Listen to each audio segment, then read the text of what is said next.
अक्सर इंसान अपने धर्म पर आंखें बंद करके भरोसा करता है क्योंकि उसे बचपन से यही सिखाया जाता है। लेकिन कुछ लोग भगवान के नाम पर हमेशा लोगों का इस्तेमाल करके उनके साथ जिस्मानी संबंध बनाते हैं और हर रोज एक नई लड़की के साथ वक्त बिताकर अपनी अय्याशी की जिंदगी जीते हैं। ये कहानी किसी धर्म या आस्था के खिलाफ नहीं है, बल्कि ऐसे लोगों के खिलाफ है जो धर्म के नाम पर झूठे रीति रिवाज बनाकर मासूम और खूबसूरत लड़कियों के साथ अपने संबंध बनाकर एक शानदार जिंदगी जीते हैं। दोस्तों, कहानी शुरू होती है गुजरात के एक छोटे से गांव से।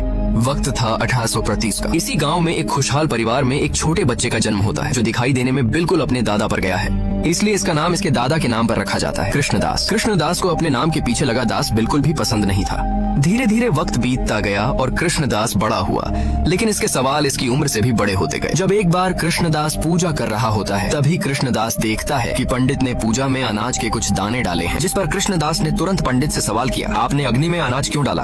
पंडित ने जवाब दिया, बेटा ये अनाज सीधा भगवान के पास जाता है। जिस पर कृष्णदास कहता है, क्या भगवान अग्नि के बारे में जानता है? कृष्ण की बात सुनते ही सभी में खामोशी छा जाती है। अब जैसे ही कृष्ण 10 साल का हुआ तो इसकी माँ का निधन हो गया, जिसके चलते कृष्ण के पिता दूसरी शादी कर लेते हैं। तभी कृष्ण के मामा इसे मुंबई ले आते हैं। इस वक्त मुंबई पर राज तो अंग्रेजों का था, लेकिन फिर भी यहाँ के लोग पूजते थे जेजे को। यहाँ तक कि लोग जेजे को अपना भगवान मानते थे।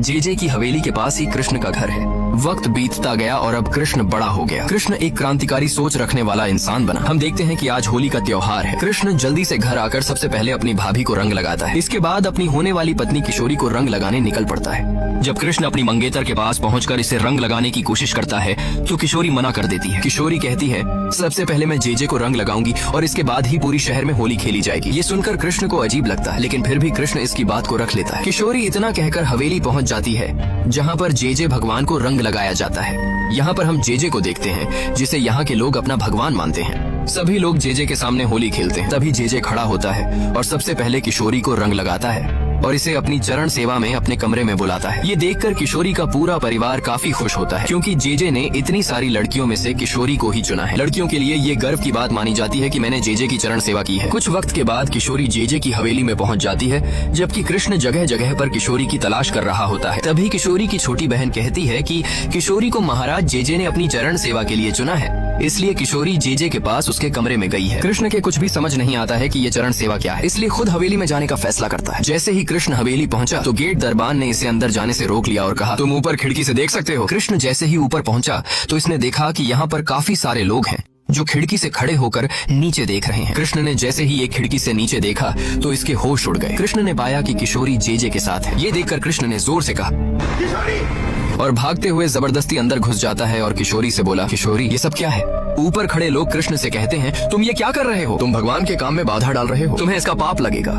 कृष्ण ने किशोरी से अपने साथ आने को कहा, लेकिन किशोरी बोली, तुम जाओ, मैं कुछ वक्त बाद आ जाऊंगी। ये सुनकर कृष्ण को गुस्सा आया और चुपचाप यहाँ से चला गया। घर आते ही कृष्ण बहुत रोता है। जिसे कृष्ण ने सबसे ज्यादा प्यार किया, उसी लड़की को कृष्ण ने किसी और मर्द के साथ देखा है। अगले दिन किशोरी कृष्ण के पास आती है। कृष्ण इससे गुस्सा है और बात नहीं करता। किशोरी कहती है कि वो सब गलत नहीं है, हर लड़की उसके पास चरण सेवा के लिए जाती है और ये प्रथा वर्षों से चली आ रही है। लेकिन कृष्ण इस बात से सहमत नहीं होता है। यहाँ तक कि कृष्ण ने किशोरी से अपनी शादी को भी तोड़ दिया और यहाँ से चला जाता है। इसके बाद किशोरी जेजे के पास जाती है और कहती है कि कृष्ण ने शादी तोड़ दी है, यानी उसने मुझे शादी करने से मना कर दिया। तभी जेजे कहता है, तुम फिक्र मत करो, आज से तुम मेरी खास हो, मैं तुम्हारे साथ हूँ। ये सुनकर किशोरी खुश हो जाती है कि मुझे इसने अपना खास बना लिया और यहीं पर सो जाती है। अगली सुबह जब किशोरी की आंखें खुलती हैं तो देखती है कि जेजे यहाँ पर नहीं है। पास में मौजूद एक औरत से किशोरी ने जेजे के बारे में पूछा। उसने बोला कि जेजे शाम की आरती के लिए गए हैं। ये सुनकर किशोरी खुश होते हुए बाहर टहलने लगती है, लेकिन तभी किशोरी ने जेजे की चप्पल एक कमरे के सामने देखी। किशोरी जैसे ही कमरे के पास पहुंची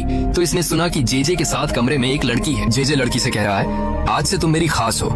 ये सुनकर किशोरी को सारी कहानी समझ आ जाती है, क्योंकि यही लफ्ज जेजे ने किशोरी से बोले थे। किशोरी को समझ आ गया कि ये कोई भगवान नहीं है, बस लोगों को बेवकूफ बनाकर उनका इस्तेमाल कर रहा है। किशोरी ने दरवाजे में धक्का मारा तो देखा कि अंदर मेरी छोटी बहन है। किशोरी ने अपनी बहन को एक थप्पड़ मारा और इसे बाहर जाने को कहा। किशोरी ने जेजे से गुस्से से कहा, मैं तुम्हें भगवान मानती थी, लेकिन तुम सिर्फ एक मामूली से इंसान हो जो भगवान के नाम पर हर रोज एक लड़की का इस्तेमाल करते हो। और रोते हुए यहाँ से चली जाती है। घर आकर अपनी बहन से कहती है कि जेजे एक बेकार इंसान है, वो कोई भगवान नहीं है। और साथ ही इसे कृष्ण की बात याद आती है। उसने जो कहा था वैसा ही हुआ। किशोरी के जिस्म पर जिसका हक था वो उसे ना मिला। एक तरफ हम कृष्ण को देखते हैं जहाँ पर इसका मामा इसे कहता है कि तुम्हें वापस किशोरी को मनाना होगा और इससे शादी करनी होगी, लेकिन कृष्ण ने साफ इनकार कर दिया कि मैं उससे शादी नहीं करूंगा, जिसके चलते कृष्ण के मामा इसे घर से निकाल देते हैं। एक तरफ हम जे और इसकी पत्नी को देखते हैं। तभी यहाँ पर इनका गेटमैन आता है और कहता है कि दरवाजे पर श्याम और उसकी बहन लीलावती आई हुई है जो तुमसे मिलने के लिए कह रहे हैं। ये सुनकर जे तुरंत उनसे मिलने चला गया। यहाँ पर आते ही श्याम ने जे से कहा, महाराज हमारी इज्जत आपके हाथ में है क्योंकि मेरी बहन तुम्हारे बच्चे की माँ बनने वाली है। असल में आज से कुछ महीने पहले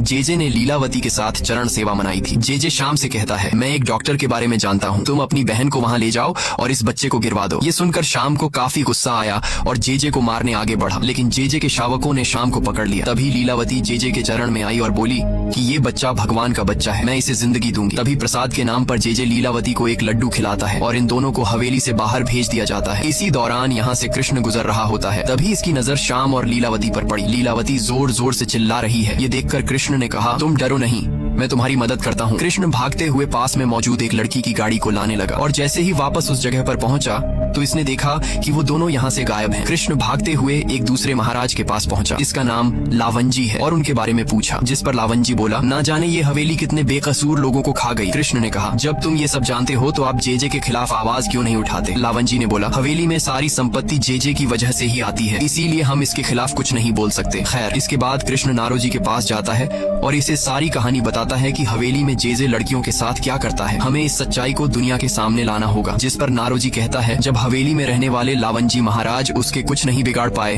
तो हम क्या कर सकते हैं। और साथ ही कहता है कि अगर तुम्हें बदलाव चाहिए तो सबसे पहले तुम ही किशोरी को माफ करना चाहिए, उसे अपनी गलती का एहसास है। ये सुनकर कृष्ण किशोरी को फिर से मनाने के लिए मान जाता है, लेकिन तभी यहाँ पर एक आदमी दौड़ता हुआ आता है और कृष्ण को अपने साथ आने को कहता है। कृष्ण इसके साथ भागते हुए गया और सामने काफी सारे लोगों की एक भीड़ को देखा और इस भीड़ के बीच में थी किशोरी जो अपनी गलती से उभर ना सकी और इसने अपनी जान दे दी। ये देखकर कृष्ण बिल्कुल टूट जाता है। कृष्ण ने अपना सबसे करीबी इंसान उस जे की वजह से खो दिया। तभी यहाँ पर किशोरी की छोटी बहन आती है और इसे एक खत को देती है और कहती है, किशोरी ने ये तुम्हें देने को कहा था। कृष्ण ने खत को पढ़ा जिसमें लिखा हुआ है, मैं किशोरी तुमसे माफी मांगती हूँ, तुमने सही कहा था जे के बारे में और अब तुम्हें जे का असली चेहरा दुनिया के सामने लाना होगा। अगर उसका चेहरा दुनिया के सामने नहीं आया तो जाने मेरी तरह कितनी किशोरियाँ उसके शोषण का शिकार बनेंगी। जिस दिन तुम जे का असली चेहरा दुनिया के सामने ला दोगे तो मैं मान लूंगी कि तुमने मुझे माफ कर दिया। खत को पढ़ते ही कृष्ण गुस्से से भरा हुआ सीधा जे की हवेली पहुंचा और तेज आवाज में जे को बाहर आने को कहा। जे जैसे ही बाहर आया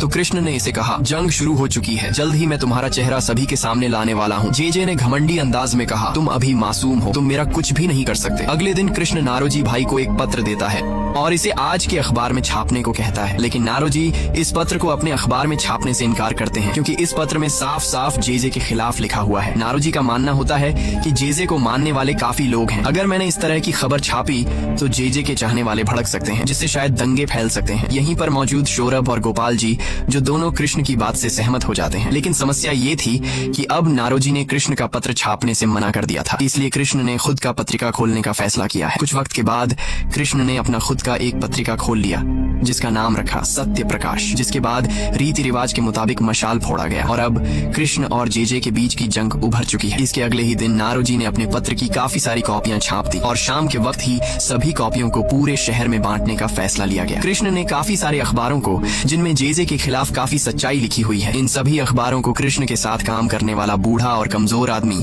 इन्हें लेकर जाने लगा। लेकिन तभी रास्ते में ही जे के कुछ लोग इस बूढ़े आदमी को घेर लेते हैं और सभी अखबारों को यहाँ से ले जाते हैं, जिससे अब कृष्ण की पूरी मेहनत पर पानी फिर गया। जे के लोग सभी अखबारों को जे के पास ले गए और जे ने सभी को अग्नि में जला दिया और कहा कि हवेली के सभी दरवाजे बंद कर दो, ना ही शाम की पूजा होगी ना ही सुबह की। तभी लावंजी बोला कि लोग मंगल दर्शन किए बिना एक भी टुकड़ा खाने का नहीं खाएंगे, जिस पर जे मुस्कुराया और कहा, मैं यही तो चाहता हूँ, और कहता है, बाहर ऐलान कर दो कि जब तक कृष्ण सभी के सामने जे से माफी नहीं मांगेगा तब तक हवेली के दरवाजे नहीं खुलेंगे। जे का मानना होता है कि कृष्ण इन सब के चलते मुझसे माफी मांग लेगा। इसके बाद हम अगले दिन का सीन देखते हैं जहाँ पर शहर के सभी लोग इकट्ठा हुए थे। सभी ने नारे लगाए हुए हैं कि कृष्ण जे से माफी मांगो। असल में काफी वक्त हो चुका है और किसी ने अब तक खाना नहीं खाया क्योंकि हवेली के गेट बंद होने की वजह से किसी ने भी मंगल दर्शन नहीं किए। तभी कृष्ण सभी के सामने एक मूर्ति को लाता है और सभी से कहता है, तुम सभी इसकी पूजा कर सकते हो क्योंकि यही मूर्ति हवेली के अंदर है और यही बाहर है, और वैसे भी भगवान इंसान के अंदर होता है। इस बात से कोई फर्क नहीं पड़ता है कि हम पूजा हवेली में ही करें, हम बाहर भी पूजा कर सकते हैं। कृष्ण की बात से सभी सहमत हो जाते हैं और आज सभी बाहर यहीं पर पूजा करते हैं। साथ ही लावन जी महाराज भी इनके साथ पूजा करने बाहर आ जाते हैं। ये सारा नजारा जेजे ऊपर हवेली से देख रहा है और इसे काफी गुस्सा आता है क्योंकि जेजे की ये चाल किसी काम नहीं आई। इसके अगले सीन में कृष्ण के पास एक खूबसूरत लड़की आती है जिसका नाम विराज होता है, जो यहाँ पर कृष्ण के साथ काम करने आती है। कृष्ण इसे पास काम पर रख लेता है लेकिन कहता है कि मैं तुम्हें तनख्वाह नहीं दूंगा। ये सुनने के बाद विराज काम करने को तैयार है। एक तरफ हम जेजे को देखते हैं जो यहाँ पर कृष्ण के बाप को गुजरात से अपने पास बुलवाता है और इसे कहता है कि तुम अपने बेटे को समझा लो, उसके पंख कुछ ज्यादा ही निकल आए हैं, अगर उसे कुछ हो गया तो उसका जिम्मेदार मैं नहीं रहूंगा। अगले सीन में कृष्ण के बाप कृष्ण के पास पहुँच जाते हैं और इसे एक पत्र को देते हुए कहते हैं कि इस खबर को आज तुम अपने अखबार में छाप दो। असल में इस अखबार में लिखा हुआ है कि आज के बाद कृष्ण का इसके परिवार के साथ कोई रिश्ता नहीं है। कृष्ण ने अपने बाप से कहा तुम ये सब क्यों कर रहे हो। इसके बाप ने इसे कहा तुम इस जंग को यहीं पर रोक दो, अगर तुमने मेरी बात को नहीं मानी तो समझ ले कि आज के बाद मेरा तुम्हारे साथ कोई रिश्ता नहीं है। कृष्ण ऐसा करना तो नहीं चाहता लेकिन अब कृष्ण इस जंग को भी नहीं रोक सकता, इसलिए इस न्यूज को भी अपने अखबार में छापने का फैसला करता है। ये सुनकर कृष्ण के बाप को बुरा लगता है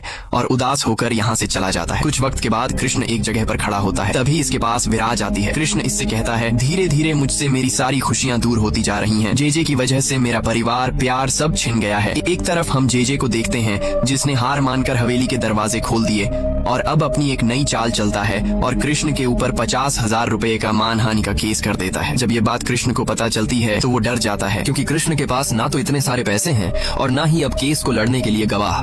मगर इसी दौरान यहाँ पर गोपाल जी अपने साथ कुछ लोगों को लाते हैं जो सभी जेजे के खिलाफ गवाही देने के लिए राजी हैं। असल में जेजे ने कभी इनके माँ बहनों के साथ भी गलत किया था, इसलिए ये सभी जेजे से अपना बदला लेना चाहते हैं। इसके कुछ वक्त के बाद कृष्ण अपने एक वकील के साथ जेजे के पास हवेली जाता है और इसे कहता है मैं तुम्हें चेतावनी देता हूँ कि मैं तुम्हारा असली चेहरा पूरी दुनिया के सामने लाकर रहूंगा, और इतना कहकर यहाँ से चला जाता है। लेकिन इसके अगले दिन कृष्ण को पता चलता है कि जेजे ने कृष्ण के सभी गवाहों को धमकी दी है कि अगर तुम मेरे खिलाफ गए तो अंजाम अच्छा नहीं होगा। तभी एक आदमी कृष्ण के पास आता है और इसे अपने साथ आने को कहता है। कृष्ण भागते हुए बाहर जाता है तो देखता है कि इसका सत्य प्रकाश में आग की लपटें लगी हुई हैं और ये सब जेजे ने ही करवाया है। ये सब देखकर कृष्ण टूट जाता है और एक जगह पर बैठ जाता है। इसके पास में मौजूद विराज इसे दिलासा देती है। तभी यहाँ पर एक आदमी आता है जो कृष्ण से बोला कि तुम्हें जेजे की पत्नी ने बुलाया है।